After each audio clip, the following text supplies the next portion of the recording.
My name is Brianna Mieles, and I'm a graduate student at the University of Northern Colorado, and this is my study, Active Explorers, Discovering Your Community's Power of Play.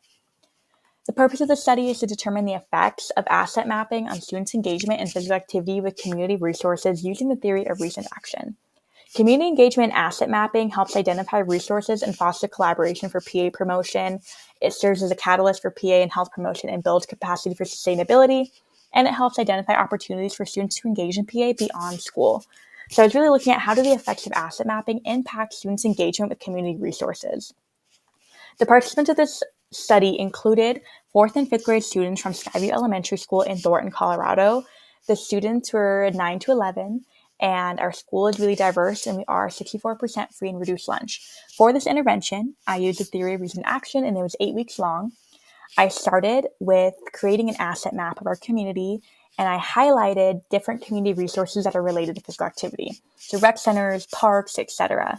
Then I went into each classroom once a week, and I talked about the exploration we're going to take in our community, and we're going to learn about different assets. I then did weekly brain booster activities, and then after each brain booster activity, I discussed and highlighted a few assets each week. Additionally, I sent in a weekly newsletter to students, families, and classroom teachers with all the asset details. For the data collection, I conducted a pre and post survey using a Likert scale to measure TRA constructs. I also conducted a weekly check-in survey to survey students' perceptions on PA and how many assets they visited and which ones. And then at the end, I did 2 focus group interviews for each grade level, students who attended assets versus those who did not after.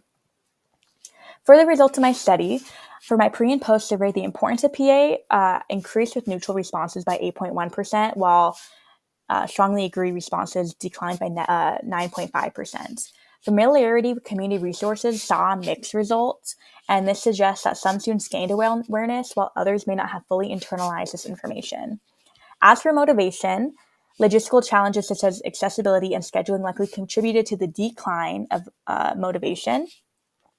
The drop in perceived support indicates a potential gap in consistent reinforcement in PA norms, and an increase in neutral responses for intentions highlights the impact of barriers. The brain boosters reviewed positively overall.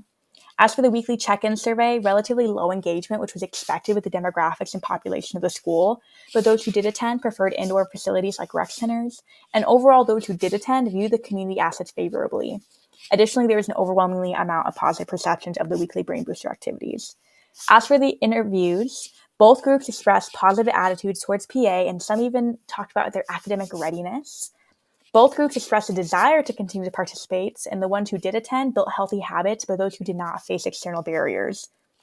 Many students suggested that they need continued guidance and resource sharing, and family and peer influences played a central role in building norms.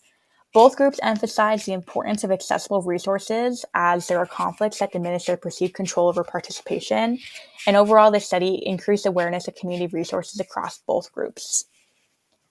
For my discussion conclusion, I learned that the systemic barriers must be addressed. So cost, transportation, and scheduling conflicts were the most significant barriers, limiting access to the community. Without addressing these barriers, students' engagement with PA and community assets will remain limited despite positive attitudes and intentions. Declining social support. Perceived support from family and peers declines, which negatively influence motivation and behavioral intention. So strengthening these social norms is critical to increase social support.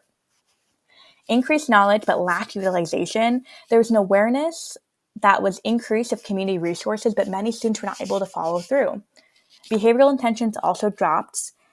So intentions to engage in community resources fell from 84.4 to 70.9%.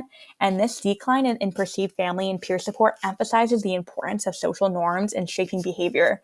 Interventions must incorporate strategies to strengthen social reinforcement both in and out of school. Motivation and behavioral control declines, and strengthening behavioral control through more opportunities is essential to reverse this trend. And overall, there is a positive attitude with PA connected to academic readiness and enjoyment. The Active Explorer Quest provided valuable insights into how community resources, structured programming, and school-based activities can influence student engagement with physical activity. While the project succeeded in fostering awareness and initial enthusiasm, it Its impact was limited by external barriers and declining social reinforcement. By reducing systemic barriers, reinforcing social support, and building on positive attitudes and knowledge, there could be a more sustained impact on students' engagement with PA in their communities. And here's a link to my references. Thank you so much.